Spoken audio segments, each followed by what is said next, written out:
1969년 서울 도심 한복판에 군용 트럭이 줄줄이 들어섭니다.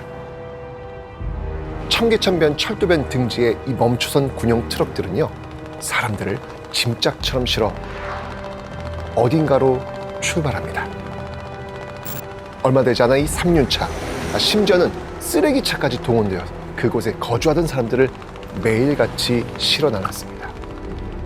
이렇게 3년 동안 12만 명이 넘는 사람들이 서울에서 자취를 감춰버립니다. 도대체 이들은 누구고 대체 어디로 간 것이며 왜 떠밀리듯 삶의 터전을 떠날 수밖에 없었을까요? 자, 지금부터 그동안 모두의 기억 속에서 사라졌던 그날의 역사를 읽어드리겠습니다.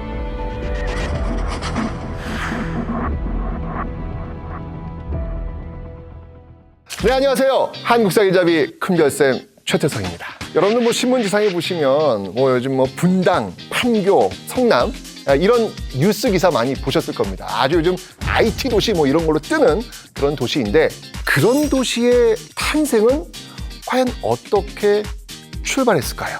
궁금하지 않으신가요? 제가 오늘 그 성남시의 출발 이야기를 알려드리도록 하겠습니다. 1968년에 이미 서울은요, 인구 약 440만 명을 웃돋는 대도시였습니다.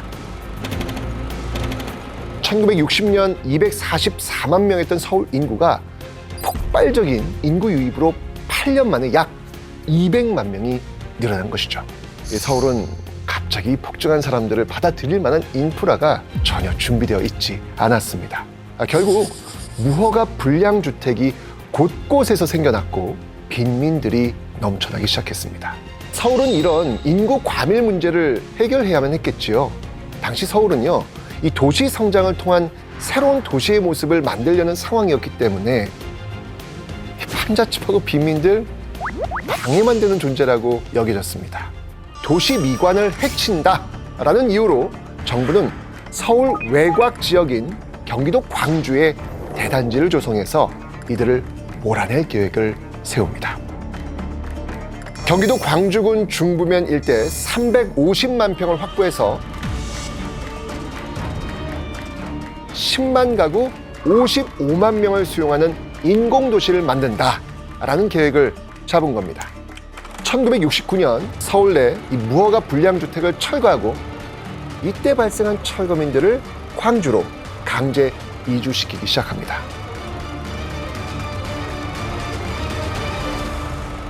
그런데요, 서울시는 이들에게 한 가구당 20평씩 평당 2,000원에 분양해주고 대금을 2년 거치 3년 분할로 상환하라고 했습니다. 괜찮은데? 그리고 이 분양을 받기만 하면요, 정착 후에는요, 입주자에게 넘기겠다라고 하면서 주택을 세울 때 드는 비용도 일부 보조해주기로 합니다. 괜찮은데? 자, 또 단지 안에요, 공장을 세울 예정이라고 했기 때문에 일자리까지 기대할 수 있는 상황이었습니다. 괜찮잖아요. 자, 이렇게 철거민들은요, 군용 트럭과 3륜차 그리고 쓰레기차에 몸을 싣고 광주로 떠났습니다. 새로운 삶의 터전을 향해 가던 이들의 마음, 이들의 심정은 어땠을까요? 허락받지 않은 마구잡이로 지은 집에서 살았던 사람들이 드디어 내 땅, 내 집이 생긴다는 희망, 이거 가졌겠죠? 그런데 이들 눈앞에 펼쳐진 장면은 충격 그 자체였습니다. 앞이 잘 보이지 않는 한밤중 이 철거민으로 가득 찬 트럭은요, 경기도 광주군 중부면에 멈춰섭니다. 그리고 그들을 맞이하고 있었던 건요, 산과 골짜기를 아무렇게나 깎아나 울퉁불퉁해진 허허벌판 뿐이었습니다. 전기, 상하수도, 학교, 일자리 등 도시 기반 시설은 전혀 준비되지 않은 채 밀어붙이기식으로 먼저 이주, 즉 선이주를 시켜버렸던 겁니다. 당시 광주 일대는요, 대부분이 산림지대여서 다른 지역에 비해 평당 가격이 저렴했다는 점에서 이 집단 이주 문제를 싼 값에 해결하는 데만 집중했구나 라는 것을 알 수 있는 대목입니다. 앞으로 철거민들이 어떻게 살아가야 되는지 이에 대한 것은 전혀 고려하지 않았던 것이죠. 그런데 어떡합니까? 철거민들 이곳에서 살아가야 되잖아요. 그래서 그들은요, 토지를 분양받기 전까지 이 산비탈과 구릉든지의 맨 땅에 임시 수용시설에 머물면서 시에서 지급한 천막 쪼가리를 얹거나 움막을 지어 지냈습니다.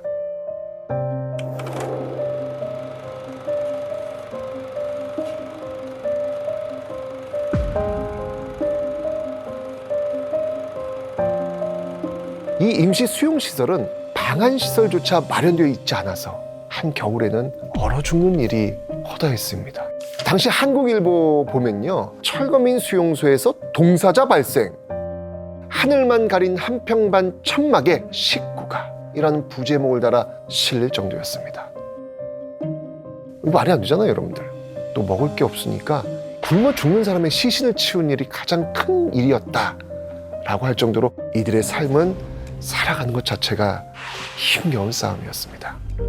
1969년 11월부터 분양이 이루어지고 드디어 이게 시멘트 블록집이 지어지기 시작했지만 전기는커녕 수도도 들어오지 않아가지고 기본적인 생활조차 할 수 없었습니다. 이 당시 최소한의 생활을 유지할 수 있는 상수도와 전기시설은 각각 17%, 16%밖에 이루어지지 않았습니다. 게다가 하수도 시설은요 전혀 마련되지 않았어요. 분리를 어떻게 봐? 헐. 그리고 단지 안에 경공업 시설을 만들어서 거주민들에게 일자리를 제공해 단일 생활권을 형성한다는 약속은 제대로 지켜지지 않았습니다. 주민 생계에 가장 중요한 공장의 고용 인원은요 기존 계획의 3%밖에 되지 않았던 것입니다. 그곳에는 주민들을 위한 어떤 노동 환경도 제공되지 않았던 것이죠. 1970년 6월 광주 대단지 주민 4,326세대를 대상으로 조사를 했는데 이 중 1,700세대가 집을 갖지 못했고요.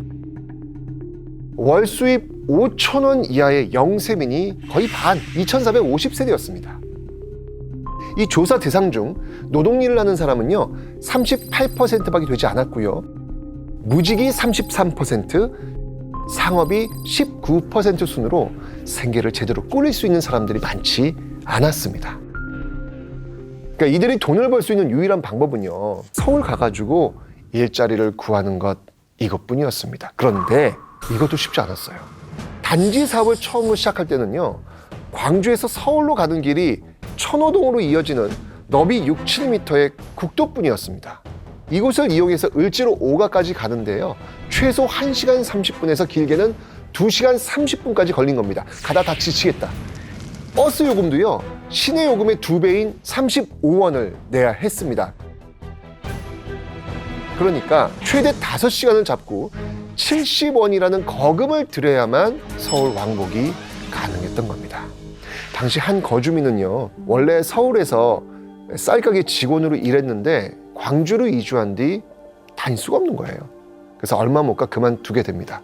그 뒤에는요 가마니를 짜가지고 천호동 시장에 내다 팔았는데 버스비가 너무 비싼 거라. 그래서 그 버스비 아끼려고 직접 가마니를 수레에 싣고 걸어서 다녔습니다. 생계를 위해서 이 구호 양곡을 매번 요청했지만 소량의 밀가루를 비정기적으로 제공할 뿐이었기 때문에 사람들은 도저히 살아갈 방법이 없었던 것입니다. 결국 생존 자체가 절박했던 철거민들은요 당장 돈이 필요하잖아요. 그러니까 어떻게? 자신들이 갖고 있던 무엇? 입주권.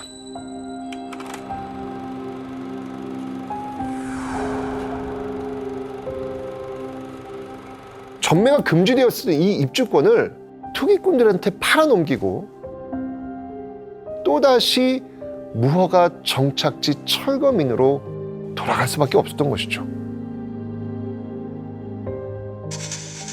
자, 그런데 이때요 정말 이 삶의 막다른 길까지 다다른 거주민들을 분노하게 만든 사건이 발생합니다. 바로 이 사건으로 광주 대단지는 저항의 불꽃을 태웁니다.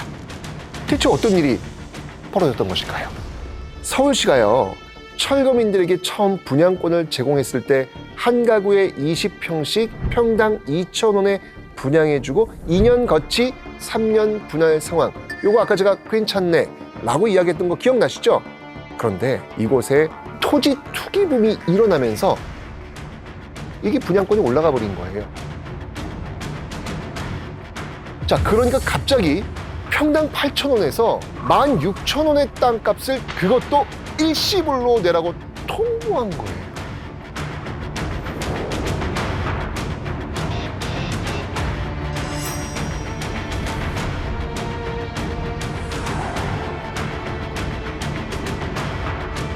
뭐야? 심지어 취득세, 재산세, 영업세, 소득세 등 각종 세금을 부과하기까지 합니다. 당시 서울 남산 땅값이 얼마인지 아세요? 그때가 평당 16,000원이었던 걸 감안하면 이거 너무 비싸죠. 아니 허허벌판 땅을 이런 식으로 입에 풀칠하는 것도 힘든 상황인데 애초에 약속했던 평당 가격보다 최대 8배나 높은 큰돈을 감당 못하죠.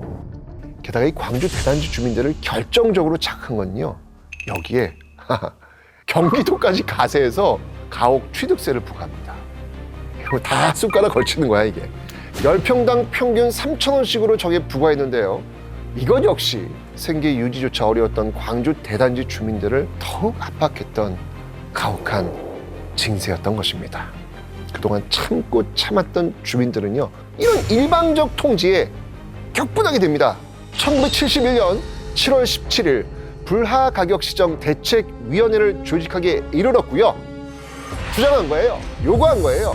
자, 그러자 이 서울시가요, 8월 9일 서울시 제2부시장을 현지에 파견해서 8월 10일 서울시장과 투쟁위원회와의 협상 테이블을 마련하겠다라고 약속을 합니다. 자, 그래서 이제 여기 대책위원회가 몇 가지를 요구를 한 거예요. 이들의 요구는 뭐였냐면, 첫째, 분양지 무상 분양과 땅값 감면 및 인하. 둘째, 긴급 구호 대책 수립. 셋째, 작업장 알선. 넷째, 세금 과세 연기 조치. 이 광주 대단지 사업소 측은요, 첫째로 토지 가격을 재검토하고, 둘째, 구호 양곡을 긴급 지급하며, 셋째, 취득세, 재산세 보유 및 당분간 연세 조치안을 내놓긴 했습니다. 그리고 다음 날인 8월 10일 서울시장과 직접 만나 협의하자고 제안을 했죠. 자, 이제 문제의 그 8월 10일 아침이 밝아왔습니다. 이 광주 대단지 주민들은요, 서울시장과의 그 성공적인 협의를 기대하면서 어린아이부터 70대 노인까지 수만 명이 거리를 가득 채웠습니다. 그리고 드디어 서울시장과 약속했던 11시가 되었습니다. 주민들은요, 최고 책임자였던 이 서울시장과의 대화를 기대하고 있었는데 5분이 지났습니다. 10분이 지났습니다. 약속 시간이 지났는데 지금 수만 명이 지금 시장 기다리고 있는데 모습을 드러내지 않는 거예요. 게다가 하늘도 노했나요? 비가 쏟아지기 시작합니다. 누구를 기다려야 돼? 근데 안 나타나. 나 비 쫄딱 맞고 있어. 기분 어떨까? 열받죠. 일방적으로 약속을 어기자 주민들은요, 분노를 표출합니다. 빈민으로 살기도 힘든데 약속도 지키지 않고 비까지 내려. 우리를 도대체 뭘로 보는 거야? 열받은 거죠.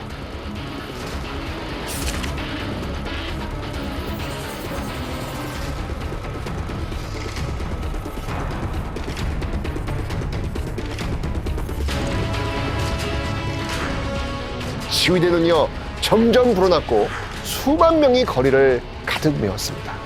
그들은 배고파 못 살겠다. 일자리 좀 달라. 100원에 산 땅 10,000원에 판 폭리 이런 거 주지 마라. 라고 목 놓아 부르짖습니다. 그들의 요구는요, 큰 것도 어려운 것도 아니었습니다.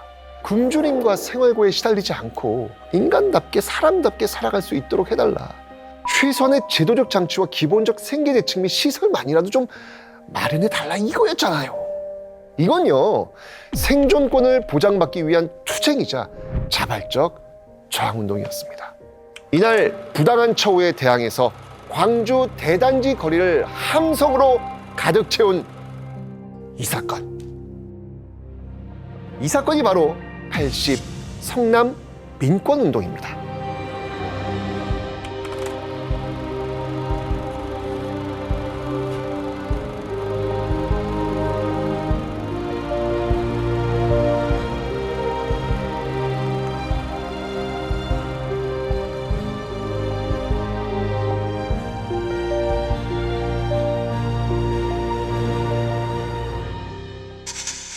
뒤늦게 도착한 이 서울시장은요, 깜짝 놀란 거예요.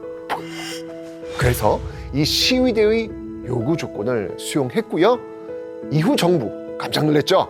당시 내무부 차관과 경기도지사를 현장으로 급히 파견해서 주민 대표에게 정식으로 사과하면서 이들의 화를 달랬습니다. 진작 그랬어야지. 서울시장은요, 담화를 통해서 주민의 요구를 무조건 수용할 것을 다시 한번 약속합니다. 또 서울 시내 철거민의 광주 대단지 이주를 중단시켰고요. 주민들의 생활 여건을 개선하기 위한 대책을 마련합니다. 정부에서도요, 1972년 3월까지 구호 양곡 1,800톤을 지급한다고 발표했습니다. 그리고 1973년까지 56억 원을 투자하는 사업 계획도 세우게 됩니다. 빈민층을 위한 일자리 사업과 교통대책, 상하수도 및 전화 개설, 학교 건립 등 부차적인 계획도 발표한 것이죠. 아니, 이걸 먼저 하고 사람을 보내야지. 이거 뭐야? 그리고 시위를 통해 얻어낸 또 하나의 쾌거는요, 광주 대단지가 성남시로의 승격에 박차를 가하게 되었다는 것.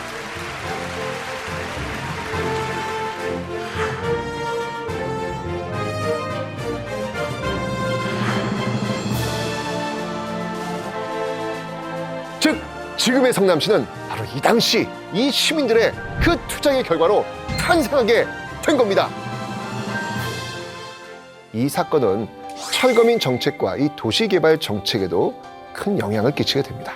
기존의 정책이 선이주 후 개발이었다면, 근데 이거 말이 안 되는 거 아니에요? 아니에요. 사람을 먼저 보내고 개발을 하지? 근데 이 광주 대단지 사건 이후에는요, 선개발 후 이주로 바뀌게 된 것입니다. 도시개발에는 사회복지를 포함하도록 했고요. 이주 정책도 저소득층과 중산층을 이렇게 섞어 놓는 방향으로 변화하는 데 일조하게 된 것이죠. 이 80 성남 민권운동은요, 올해로 50주년을 맞이하지만 여전히 많은 사람이 잘 모릅니다. 하지만 이 정부가 국민에게 가한 가혹한 대우에 저항한 최초의 빈민운동이라는 점에서 그 의미가 깊겠죠. 80 성남 민권운동은요, 끊임없이 쫓겨다녀야만 했고 국가에 버림받았던 철거민들이 그 작은 힘을 하나씩 모아서 최소한의 생존권을 확보할 수 있었던 역사적인 사건입니다. 사실 이전까지는 광주 대단지 사건이라고 불렸거든요. 그런데 이렇게 광주 대단지 사건? 이렇게 단순한 사건으로 치부할 수 있나? 지금까지 이야기한 것처럼 그 가치와 의미가 굉장히 크잖아요. 그래서 이에 걸맞은 이름이 필요했고 50주년을 맞아 이 성남시에서는요, 80 성남 민권운동 공식 명명하게 되었습니다. 어려운 여건 속에서도 도전하고 협력해서 자신의 권리와 권익을 되찾은 80 성남 민권운동은요, 보통의 사람들이 투쟁으로 만들어낸 우리의 역사입니다.